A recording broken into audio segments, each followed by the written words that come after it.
Hi, this is Leo. In this video, we will talk about part library, which is also the second chapter of the Solid Modeling Advanced. In this video, I will show you the general workflow to create part library. And also, I will show you some detailed functionalities of Equation Manager and part config. Now let's get started. Okay, first, I will show you the general workflow to create part library. Step 1. We need to predefine the necessary variables or expressions.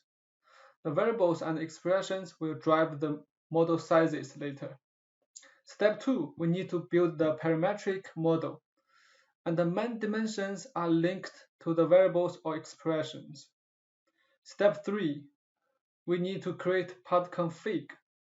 In the part config table, we can choose the variables and make more configurations based on different value. And the last step, we can publish the part to the library. Then we are able to insert it in the reuse library. Now let's move over to ZW3D to learn more details. Okay, now we will use a simple case to show you the general workflow of creating part library. Okay, now we create a new part and I'll give it a name, a nut. Okay.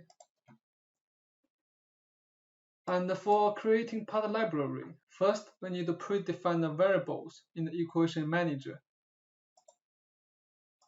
For example, here we create some necessary variables for the nut. For example, the size 4 and the length 1.2 and the angle. For the angle, we need to change the type to angle. Okay, angle A, and we give it 30 degree. Okay, and the pitch size, we give it name P 0.4, and the diameter of the hole D 52. Okay, now we can apply and click OK. Now you can see all the expressions are in the expression folder. And then next, we need to create the parametric model. Okay, now we create the outline of the nut. Sketch, a polygon, and we give it dimension. And here for the dimension, we can link to the variables we just created. We link it to the S. Okay, now you can see it's 4, and there is a little icon here. Okay, we exit the sketch, and then we extrude it. And how long will we extrude it? We can link to another expression, which is L. Okay, now it's good. We can show the dimension to see if it's correct. 0.2. Okay. And then next, we will create the hole command, and here we use threaded hole.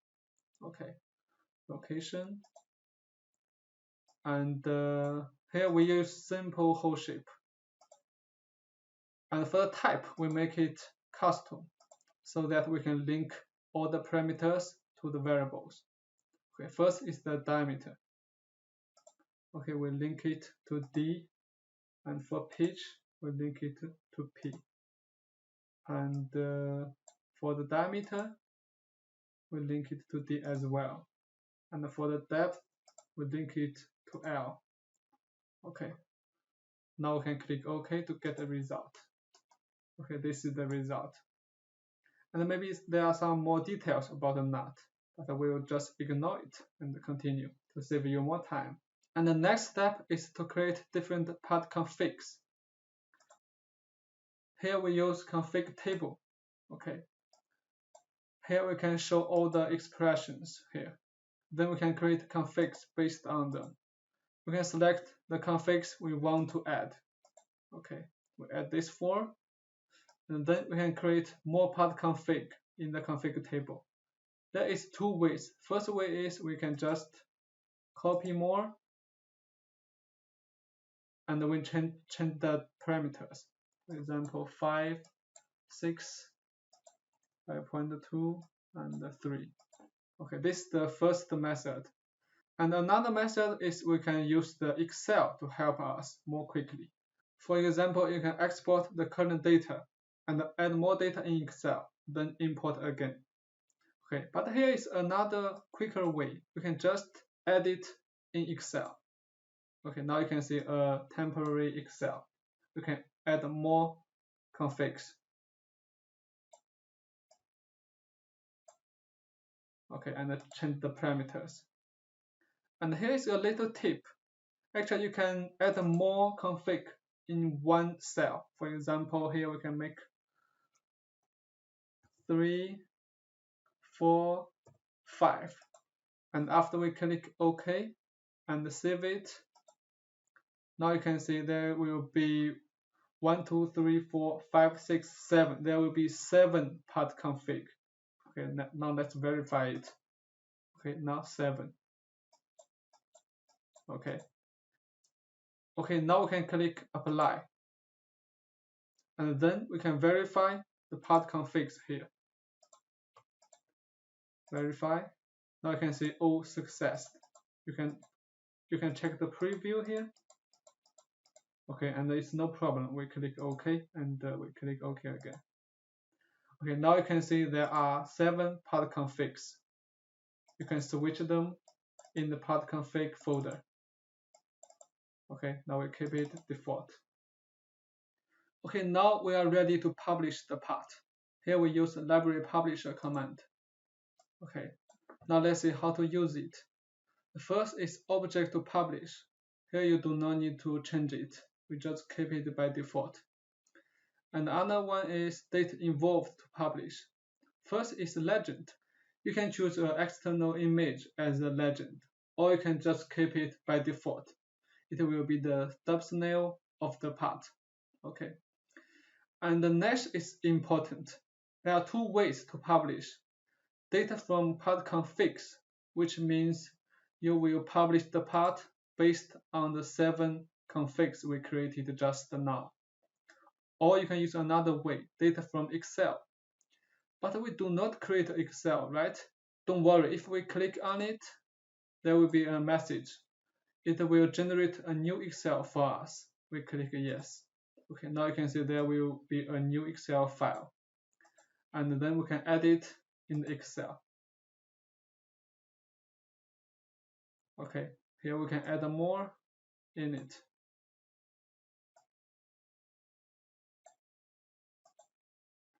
Okay, we save it. Okay. And in the lower area is the parameter settings. Here you can see in the right is the available parameters. And in the right is the parameters you want to publish. For example, we can remove the page parameter back. Then it will be not published. Okay. And here you can see there is a style column. What's the meaning of that? And here you can see there is 2 types of the parameter. The first one is key parameter. The second one is custom parameter. So basically seeing the difference is, so for the key parameters, which means after publish, when you're inserting the standard part, you can only select the predefined values from the drop-down list, which is from the Excel or from the current configuration. But for custom parameters, you can manually input the values when inserting the standard parts. Here we can use the D as the custom parameter. Okay, and the other we make it key parameters. Okay. And the next you can see the publish path. Here we can choose the path. Here we can choose the path we just created, ZWSOFT folder. Okay. Now we can apply. Okay, now let's see how to find it and insert it. Okay, we create a new file. Okay, here we still need to enter the file browser. Okay, and here you can see under the ZWSOFT folder, there is the nut part. Okay, now we can insert it. We just double click, then we can insert it. And here you can see these two are the key parameters, which means we can only select values from drop-down list. Okay, and for the D, which is custom parameter, which means we can manually type the value by ourselves. For example, we can change it to 3. Okay, now we can click OK to insert. Select a location. Now you can see the insert is succeed. Okay, this is the general workflow of creating a part library. Okay, next I will show you more detailed features about Equation Manager. At the very first place, I would like to show you the main elements inside Equation Manager. As you can see in the first screenshot, there are 4 parts inside. The first one is filter, and the second one is equation list, and the third part is equation creation panel, and the last part is Excel related commands. Of course, the most important part is creating equations. ZW3D provides many types to do it. Like here, you can see we can create number, string, point, and even vector. And there are more subtypes like constant, length, angle, mass, density, and etc. And also, you can see we can create functions inside ZW3D, like ceiling, round, and also some other functions. Okay. And next, I would like to show you how to write a conditional expression. Here is a typical case. We have a variable A and a variable B. Variable B is depend on the value of variable A. So when A is less than or equal to 50, then B equals 6. And when A bigger than 50 but less than 100, then B equals 8. Otherwise, when A greater than or equal to 100, B equals to 10. In this condition, the expression will be as below. And please notice that the exclamation mark means not. And the next is about functions. In ZW3D, there are about 35 functions, which can cover most scenarios. Here is just a little sample. It's a round function. Like when you input a value which is bigger than 10.5, it will be 11 after rounding. Okay. And the next is about the value range. We can predefine the value range for variables, and after publishment, when you reuse it or insert it again, you can only input a value no more than and no less than the max and the minimum value. Otherwise, there will be error message. Okay, now let's move over to ZW3D to learn more details. First, let me show you the main elements of the equation manager. On the top left is the filter. You can choose the items you want to display. And on the top right is the Excel related features. You can link to an Excel file, or you can export and import Excel. And also, I recommend you to edit equation in Excel. For example, you can add more, like I add a D, and after I click save, it will be in the equation list. Okay. And on the lower area is the equation list. All the existing equation will listed here. Okay. And on the lower area is the creation panel, which is also one of the most important parts. Here we can input many variables. First, we can see the types. We have 4 types in ZW3D: number, string, point, and also vector. Okay, so basically we use the number at most. And for number, we have different subtypes. For example, you can make it a constant with no unit, or length, angle, mass with different unites. Okay. And the ZW3D support functions. And here you can see there are like 35 functions in ZW3D. Here I'll use a simple case to show you. Okay, first we create a new variable like E, and we keep it 100 point. Okay,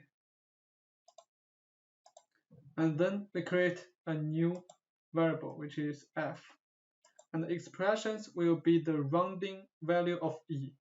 Okay, Fx and round, and we input E. Okay, and click OK. And then you can see the F will be the E after rounding. Okay, 101. Okay, apply. Okay, this is the usage of functions. Okay, and next I will show you how to create conditional statement. For example, here we have a variable which is G. Okay, and the G is linked to the A. Okay, so basically saying when A is less than 50, then G will be 6. When A is greater than 50 and less than 100, G will be 8.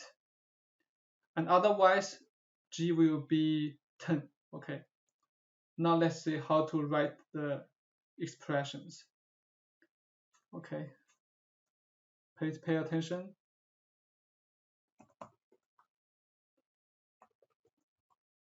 A 50, then 6. Else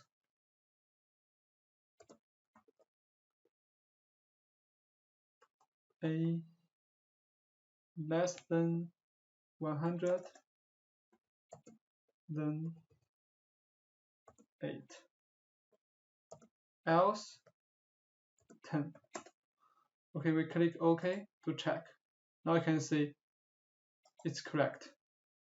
Okay, so we can try to change it, like we change A to 60, and then you can see G is changed as well.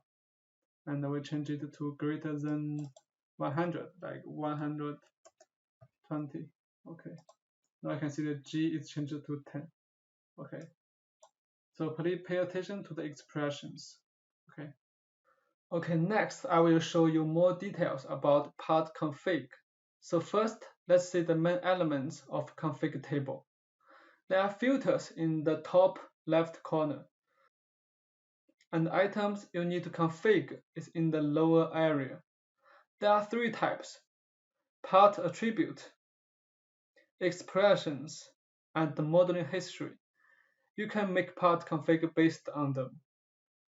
And in the right area is the config list. All the existing configs can be found here. And in the lower area, there are some Excel-related commands. Okay. And for parameters, there are 2 types: key parameter and customer parameter. So you may wonder what's the difference. Let me explain. So generally saying, custom parameter is more suitable for the dimensions which are not so severely restricted. But for key parameters, they are restricted and cannot be changed randomly. Okay, now let's move over to ZW3D to show you more details about part config functionalities. Okay, here we are. So first, I will introduce you the main elements of the config table. Okay, on the right area, you can see a filter. It's easy to understand, right? Okay, and on the lower area is one of the most important part. It's about items we can config. So the first one is standard attribute. For example, you can add the color and then change the color for different part config. Okay. Now can verify the result. We change to default 1. You can see not only the size is changed, the color is changed as well. Okay.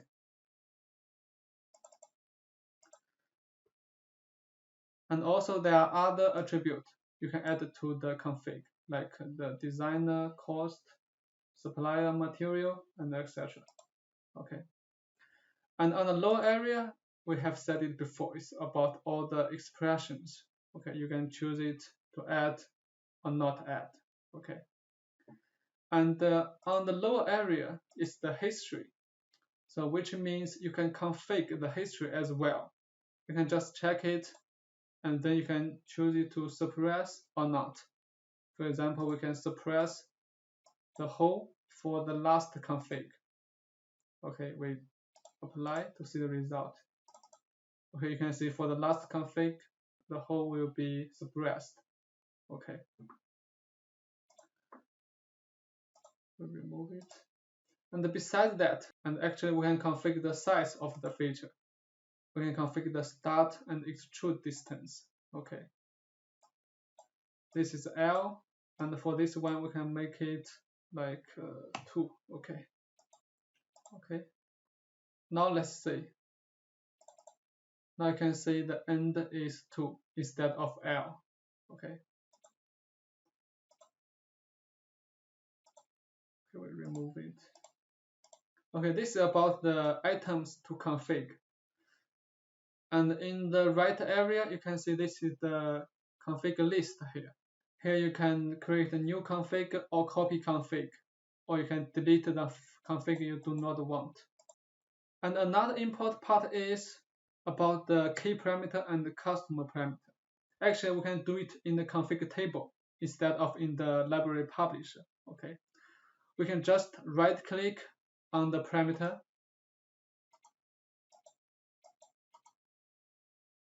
and here you can see we can set it key or custom. Okay, for example, we make the S as key parameter, L also key, and the D we make it custom. Okay, now you can see the color will change. Okay. Okay, and as I said before, for the key parameters, we can only select the predefined values when we do resetting. But for custom parameters, we can manually input the values when inserting the standard part. That's the difference. Okay, and in the lower area is the Excel related features, which we have introduced you in the equation manager. Okay, okay, this is all about the config table. Hope you enjoyed the video. Bye bye.